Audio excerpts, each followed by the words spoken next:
It was a quiet autumn afternoon in Gray Pines, a forgotten stretch of forest on the edge of Jasper County, northern Colorado.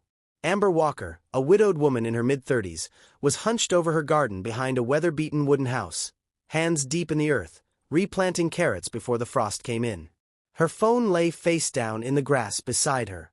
Across the yard, her youngest son, Eli, just 8, chased their chickens around the coop, giggling. Inside the house, her older son, Caleb, 15, was supposed to be in virtual school, but was likely on YouTube again. Everything about the day felt normal, until the sound of tires crunching gravel shattered the calm. Amber straightened, wiping her hands on her jeans, as 2 black SUVs rolled to a stop just beyond the front gate. Their matte surfaces bore the emblem of the Jasper County Sheriff's Department. 2 deputies stepped out, both in tactical vests. The taller one was white, clean-shaven, and kept his mirrored sunglasses on. The other was shorter, darker-skinned, with restless eyes and a twitchy hand near his holster.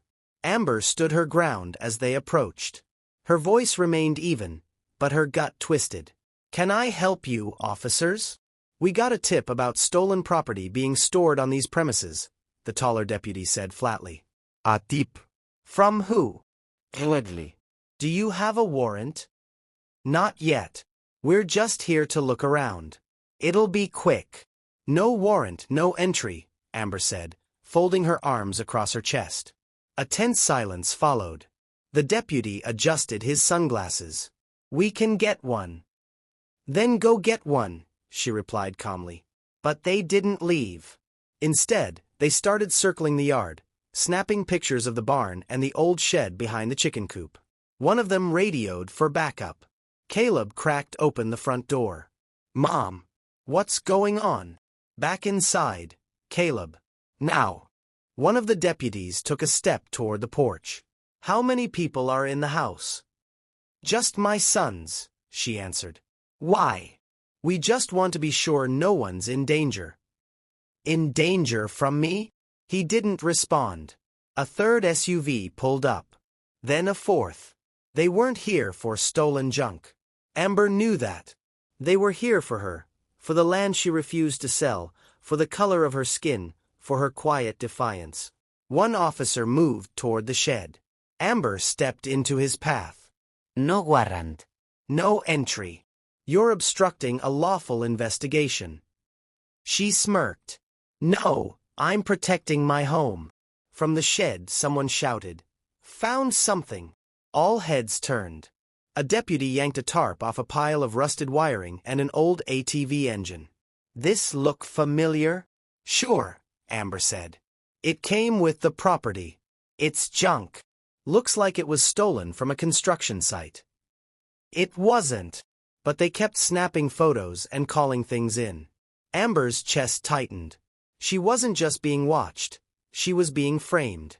The taller deputy put one foot on the porch step. Amber didn't move. "Enough," a deep voice said from behind. Everyone turned. A tall black man in a worn army field jacket stood at the gate. He walked with calm, deliberate steps. "Who are you?" the deputy asked. "Her brother," he said. "Name's Marcus Walker. Just got back from Ramstein." "This doesn't concern you." "It does when armed men are crowding my sister without cause." "Do you have a warrant?" Silence. "Then you're trespassing," Marcus said, his voice like gravel. The air shifted. One of the younger deputies recognized him. "Wait, Sergeant Walker? From the 2017 hostage rescue in Syria." Marcus gave a nod. "Then I want your case number before you leave," he said. Reluctantly, one of them printed out a sheet from the dash. Marcus took it without even glancing at it. The officers began retreating to their SUVs, no longer so bold. Tires rolled slowly over the gravel. Amber stood frozen on the porch, her arms wrapped around her chest. Inside, Caleb was holding his phone, recording everything. Eli had crawled under the kitchen table, clutching his worn-out stuffed bear. Marcus walked up the steps. "You okay?" Amber nodded, then shook her head. No. "I'm not." She laughed once, bitter and hollow. "I just want to raise my boys and plant vegetables. But here, I'm always a suspect. Marcus pulled her into a hug. You're light. And light always makes shadows uncomfortable. Caleb stepped forward. I was scared. But I recorded everything. I thought if I spoke up, they'd make it worse. Marcus met his eyes. You did right. Amber leaned against the kitchen counter. I don't know how much more I can take. You can, Marcus whispered. You've just forgotten. I'm here to remind you. Outside, the forest had gone quiet again. But the silence felt different now. Because that house wasn't alone anymore.